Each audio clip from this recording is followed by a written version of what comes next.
시청자 여러분 안녕하십니까? VOA 뉴스투데이 시작합니다. 미국 정부가 북한의 22일 단거리 탄도미사일 발사에 대해 영내 및 국제 평화 안보에 위협이 된다며 강하게 규탄했습니다. 또 유엔 안보리 결의를 위반한 이 같은 발사에 대해 동맹과 긴밀히 협력하고 있다면서 조만간 열릴 미중 외교장관 회의에서도 이 문제가 주요 의제가 될 것이라고 밝혔습니다. 첫 소식 조상진 기자가 보도합니다. 북한이 한반도 시간으로 22일 오후 3시 1분쯤 평양 일대에서 동해상으로 발사되는 단거리 탄도미사일 SLBM 여러 발을 포착했다고 한국합동참모본부가 밝혔습니다. 이번 탄도미사일은 300여 킬로미터를 비행한 뒤 동해상에 탄착했다고 설명했습니다. 북한은 이번 발사에서 이동식 발사대 텔을 활용해 미사일을 쐈고 해당 미사일은 600mm 초대형 방사포인 것으로 알려진 가운데 북한은 23일 전날 초대형 방사포를 동원한 핵반격 가상 종합전술훈련을 실시했다고 노동당 기관지인 노동신문이 밝혔습니다. 미국 국무부는 정례 브리핑을 통해 북한의 이 같은 행동을 규탄했습니다. 그러면서 오는 24일 토니 블링컨 국무장관의 중국 방문 때 관련 문제가 논의될 것이라고 밝혔습니다. We do condemn the DPRK's recent ballistic missile launch. This launch, like all of its other ballistic missile launches in recent years, is in violation of multiple United Nations Security Council resolutions. They pose a threat to regional and international peace and security, and this obviously will be something that will be on the agenda when the Secretary travels to Beijing. 국무부는 또 이번 발사와 관련해 동맹 및 파트너들과 긴밀히 협력하고 있다는 점도 강조했습니다. 국무부 대변인은 20일 VOA의 관련 논평 요청에 우리는 침략 억제를 비롯해 북한의 여러 유엔 안보리 결의 위반에 대한 국제적 대응 조율 방법에 대해 한국, 일본 등 동맹 및 파트너들과 긴밀히 협의하고 있다고 밝혔습니다. 주한미군을 관장하는 미국 인도태평양 사령부도 성명을 통해 북한의 탄도미사일 위협을 지적하며 한국과의 방어 협력을 강조했습니다. 인태사령부는 성명에서 우리는 북한의 탄도미사일 발사에 대해 인지하고 있으며 동맹 및 파트너들과 긴밀히 협의하고 있다고 밝혔습니다. 이어 이번 발사가 미국의 인력이나 영토, 동맹국에 즉각적인 위협을 가하지는 않는다고 평가하지만 북한의 불법 무기 프로그램이 정세를 불안정하게 한다는 것을 보여준다고 지적했습니다.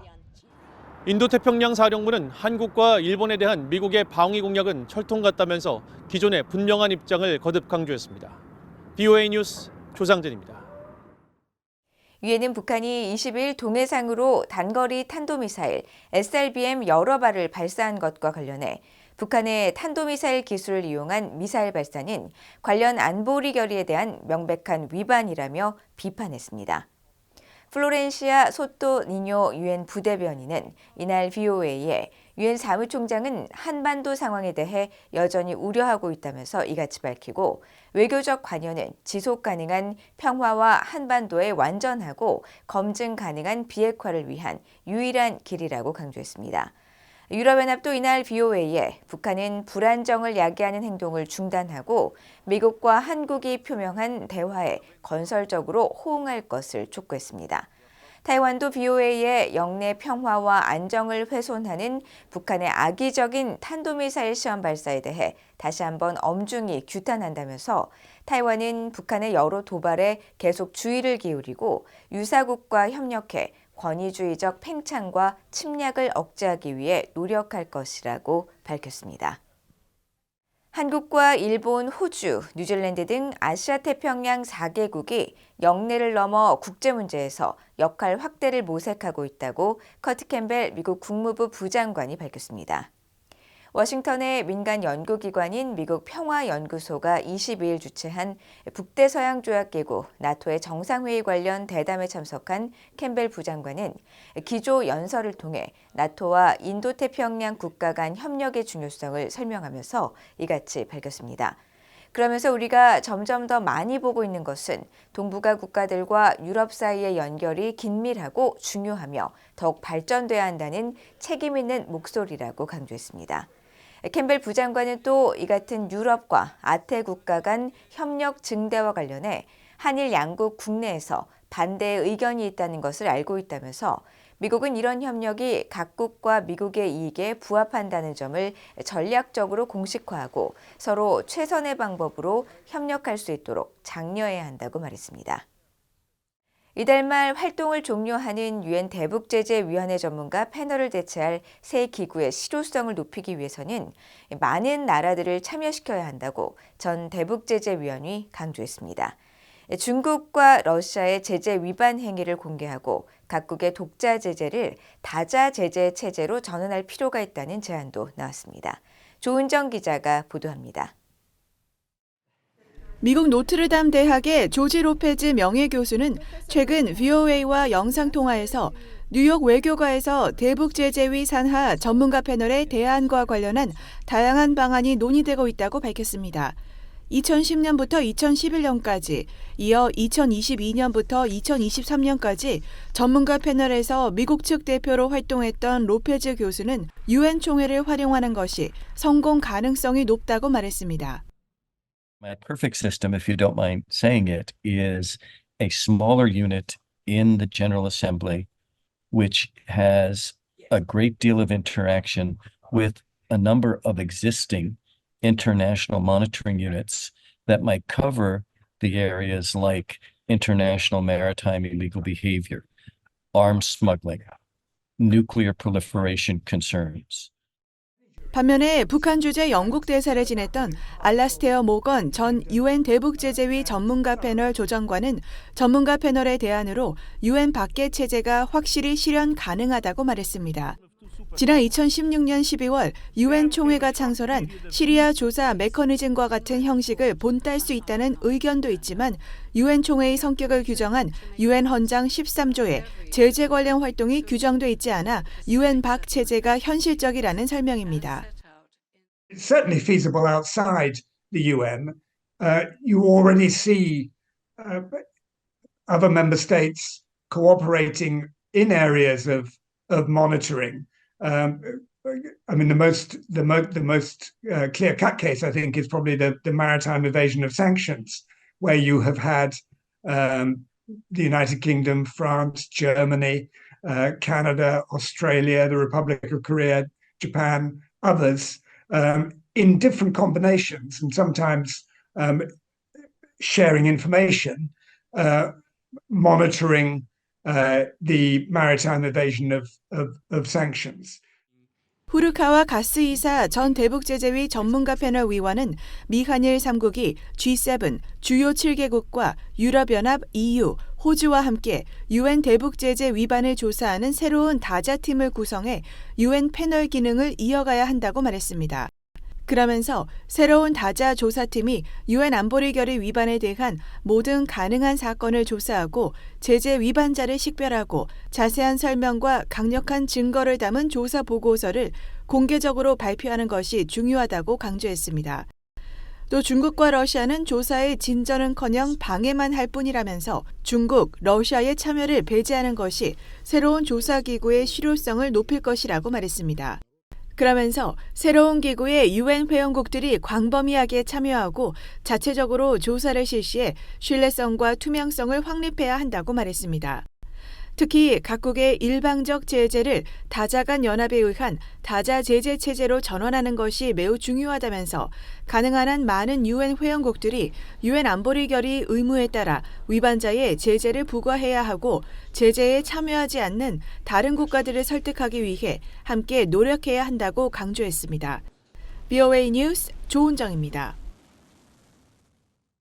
북한은 여전히 당국 차원에서 살인과 고문 등 광범위한 인권 유린 행위를 자행하고 있다고 미국 국무부가 연례 인권 보고서를 통해 지적했습니다. 또 국경 봉쇄를 일부 완화한 뒤 중국 당국의 강제 북송이 재개됐고 공개 처형이 늘었다고 전했습니다. 이조은 기자가 보도합니다. 미국 국무부가 22일 발표한 2013 국가별 인권 보고서입니다. 국무부는 보고서를 통해 북한 정부 또는 그 대리인이 자의적 또는 불법적 살인을 저질렀다는 수많은 보고가 한 해 동안 있었다고 밝혔습니다. 그러면서 정부가 이 같은 살인을 조사하거나 연루된 관리를 처벌하기 위한 조치를 취했다는 정황은 없었으며 오히려 이런 사례는 당국의 통치와 통제의 특징으로 나타났다고 지적했습니다. 또 북한 정부 당국에 의한 고문과 잔인하고 비인도적이며 굴욕적인 대우와 처벌이 여전히 이뤄지고 있다고 비판했습니다. 보고서는 특히 올해 보고서에서 신종 코로나 바이러스 사태 이후 국경 봉쇄 조치가 일부 완화된 뒤 북한의 인권 상황은 더욱 악화됐다고 지적했습니다. 특히 지난해 10월 인권단체들은 중국이 최대 600명의 탈북민들을 북한으로 강제 송환했다는 보고를 했다고 밝혔습니다. 국무부는 특히 강제 송환된 이들 중에는 북한에서 고문이나 성적 학대, 강제노동, 즉결처형 등을 당할 수 있는 망명 신청자들도 포함된 것으로 알려졌다고 지적했습니다. 보고서는 또 북한 내 공개처형 증가 문제를 조명했습니다. 일부 언론은 소식통을 인용해 코로나 기간 동안 공개처형이 줄었다가 국경이 재개되면서 크게 증가했다면서 구체적으로 북한 당국이 국가재산으로 등록된 소를 도살에 판매한 혐의로 9명에 대해 해상공항에서 공개 처형을 진행했으며 당시 2만 5천 명이 모여 총살형을 지켜보도록 강요했다는 지난해 9월 언론 보도를 소개했습니다. 보고서는 또 북한 내에 억류돼 있는 한국인들을 이번에도 지적했고 한국의 인권 상황을 담은 부분에선 지난해 9월 헌법재판소가 대북전당 금지법에 대해 위헌 결정을 내린 것을 언급했습니다. 토니 블링컨 국무장관은 오늘 회견을 통해 이번 보고서는 약 200개국의 인권 실태에 대한 사실적이고 체계적인 설명을 제공한다고 소개했습니다. And the report itself is just one of numerous ways that the United States is working to promote respect for rights and the dignity of all people. 로버트 길크리스트 국무부 민주주의 인권노동국 고위관리는 회견에서 북한 노동자 문제와 탈북민 송환에 대한 질문을 받고 오는 24일 중국을 방문하는 블링컨 국무장관이 중국의 관련 문제를 제기할 것이라고 밝혔습니다. He will, as he does in all of his engagements with the PRC, raise human rights at the highest levels and in the clearest way. And that means with regard to the full array of concerns that we have with the PRC. And we'll go into details with regard to specific conversations, but of course this is an issue that remains of concern and is one that we raise with our Chinese counterparts. VA 뉴스 이존입니다. 한국 외교부가 유엔 난민기구 등 유엔 기구들을 대상으로 탈북민 보호 필요성을 지속해서 제기하고 대응 방안을 협의해왔다고 밝혔습니다. 한국 외교부는 20일 북한 인권 관련 단체들이 지난주 조태열 외교부 장관에게 보낸 서한에서 외교부가 탈북민 보호를 위해 유엔 난민기구와 논의한 사례를 찾기 힘들다고 주장한 데 대한 VOA의 질문에 외교부는 제반 사항을 고려해 구체적인 협의 내용을 대외적으로 공개하진 않고 있다면서 단체들의 관련 주장은 사실과 다르다고 밝혔습니다. 그러면서 한국 정부는 앞으로도 유엔 인권 메커니즘을 통한 탈북민 보호 노력을 적극 경주해 나갈 것이라고 강조했습니다. 앞서 전환기 정의 워킹그룹과 물망초, 북한 정의연대 등 북한 인권단체들은 18일 외교부를 찾아 조태열 외교부 장관에게 보내는 서한을 전달한 뒤 기자회견을 열어 탈북민 보호를 위한 외교부의 적극적인 대응을 촉구했습니다. 최근 별세한 한국전 참전 용사 랠프 퍼켓 주니어 전 미국 육군 대령의 유해를 워싱턴 연방의사당에 안치할 수 있도록 하는 내용의 결의안이 미국 상하원에서 가결됐습니다. 20일 의회 기록 시스템에 따르면 상원에서는 공화당의 존 이언스트 의원, 하원에서는 민주당의 샌포드 비숍 의원이 대표 발의한 이 결의안은 지난 17일 상원에 이어 같은 날 하원을 각각 만장일치로 통과했습니다. 이번 결의는 미국 최고 훈장격인 명예훈장을 수운한 한국전쟁 참전 마지막 생존 용사 퍼켓 주니어 대령을 기리기 위한 것으로 그의 유해를 오는 29일 의사당 로툰다에 안치하는 것을 허용할 것을 촉구하는 내용을 담고 있습니다.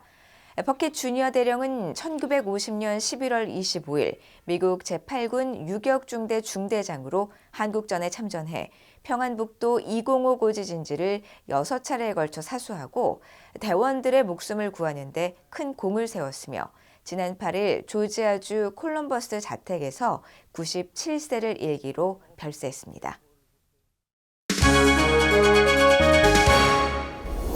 국제뉴스입니다. 미국의 토니 블링컨 국무장관이 오는 24일부터 26일까지 중국을 방문합니다. 블링컨 장관은 이번 중국 방문 기간에 상하이와 베이징에서 중국 고위 관리들과 만나 중동 위기와 러시아의 우크라이나 전쟁, 양안 문제, 남중국해 등 다양한 양자, 지역, 글로벌 문제에 관해 논의할 예정이라고 매튜 밀러 국무부 대변인이 20일 밝혔습니다. 블링컨 장관은 또 지난해 11월 조 바이든 대통령과 시진핑 중국 국가주석이 미국 캘리포니아주 우드사이드 정상회담에서 합의한 마약 대응 협력 체계, 군대 간 소통, 인공지능, 인적 교류 강화 약속과 관련해 지속적인 이행 방안을 논의할 것이라고 밀러 대변인은 설명했습니다. 이어 블링컨 장관은 이견을 보이는 분야에서도 미국과 중국이 책임 있게 경쟁을 관리하는 것이 중요하다는 점을 거듭 강조할 것이라고 밝혔습니다. 앞서 국무부 고위 당국자는 전날 온라인 브리핑을 통해 블링컨 장관의 이번 중국 방문은 주요 현안에 대한 진전과 양자, 지역, 글로벌 문제에 대한 우려를 명확하게 직접적으로 전달하고 오판이나 갈등을 초래하지 않도록 경쟁을 책임 있게 관리하는 것이 주요 목표라고 설명했습니다. 미국 하원이 우크라이나와 이스라엘, 타이완 등을 지원하는 950억 달러 규모의 안보 지원 법안을 가결했습니다. 지난 20일 통과된 이 법안들 가운데 우크라이나 안보 지원안은 무기와 시설 보충 등에 대한 지원 230억 달러를 포함해 총 608억 4천만 달러를 지원하는 내용을 담고 있습니다. 또 이스라엘 지원안은 91억 달러에 달하는 인도주의 지원을 포함해 260억 달러를 지원하고 타이완을 중심으로 인도태평양 지역의 동맹과 파트너에 대한 안보 지원안은 81억 달러의 지원 규모를 담고 있습니다. 우크라이나 안보 지원 법안은 특히 하원 공화당 강경파의 반대로 지난 6개월 동안 표류하는 진통 끝에 이날 찬성 311표 대 반대 112표로 가결됐습니다. 이 법안들은 민주당이 다수인 상원에서 이번 주에 통과될 것으로 예상됩니다. 조 바이든 대통령은 이날 성명을 통해 하원의 양당 의원들이 미국의 국가안보 이익을 증진하고 세계 무대에서 미국의 리더십이 갖는 힘에 대해 분명한 메시지를 보내기 위해 투표했다고 환영하면서 이것은 역사의 부름에 대한 응답이며 이스라엘과 우크라이나의 중요한 지원이 될 것이라고 강조했습니다. 폴란드는 북대서양 조약기구 나토가 폴란드의 핵무기 배치를 결정하면 이에 따를 것이라고 안제이 두다 폴란드 대통령이 밝혔습니다. 두다 대통령은 22일자 폴란드 팍트 신문과의 인터뷰에서 우리의 동맹국들이 나토의 동쪽 측면을 강화하기 위해 핵무기 공유의 일환으로 폴란드의 핵무기 배치를 결정한다면 이를 수용할 준비가 돼 있다고 밝혔습니다. 두다 대통령의 이 같은 발언은 최근 러시아가 벨라루스와 칼리닝그라드에 군비를 강화하는 상황에서 나온 것이라고 AFP 통신이 전했습니다. 나토 회원국으로 우크라이나를 적극 지지하고 있는 폴란드는 러시아와 벨라루스와 국경을 접하고 있습니다. 이와 관련해 드미트리 페스코프 러시아 크렘린궁 대변인은 성명에서 러시아군이 관련 상황을 분석할 것이라면서 폴란드에 핵무기가 배치될 경우 우리의 안전을 보장하기 위해 필요한 모든 조치들이 취해질 것이라고 경고했습니다. 러시아군이 21일 우크라이나 동부 차시우 야르 방면으로 진격했다고 러시아 국방부가 밝혔습니다. 러시아 국방부는 이날 성명에서 남부 집단군 부대들이 보흐다니브카, 우크라이나 이름으로 보호다니우카 마을을 완전히 해방했으며 이들 부대가 전방 지역 상황을 개선시켰다고 주장했습니다. 보호다니우카 마을은 고도로 요새화된 언덕 꼭대기 마을이자 우크라이나군의 전방 포병 부대가 있는 차시우 야르에서 동쪽으로 5km 정도 떨어진 곳이라고 로이터 통신이 보도했습니다. 차시우 야르는 지난해 5월 러시아가 점령한 전략 요충지 바흐무트에서 서쪽으로 약 10km 지점에 위치한 소도시입니다. 한편 우크라이나 군 총참모부는 이날 1일 전황보고에서 총 13건의 적 공격을 격퇴한 곳 중 한 곳으로 보호다니우카를 언급했을 뿐 러시아 측 주장에 대해 별도로 언급하지 않았습니다. 또 우크라이나 군 측은 이날 러시아 흑해함대 소속 구조용 함정 한 척을 공격해 손상시켰으며 이 함정이 더 이상 임무를 수행할 상태가 아니라고 주장했습니다. 우크라이나군은 지난달 초에도 크림반도 인근 해상에서 러시아 초계함을 타격했다고 주장하는 등 러시아 흑해함대 본부가 위치한 크림반도 주변 러시아 해군 함정들에 대한 공격을 계속해왔습니다. 지금까지 국제뉴스였습니다. 이상으로 BOA 뉴스투데이를 모두 마칩니다. 시청해주신 여러분 고맙습니다.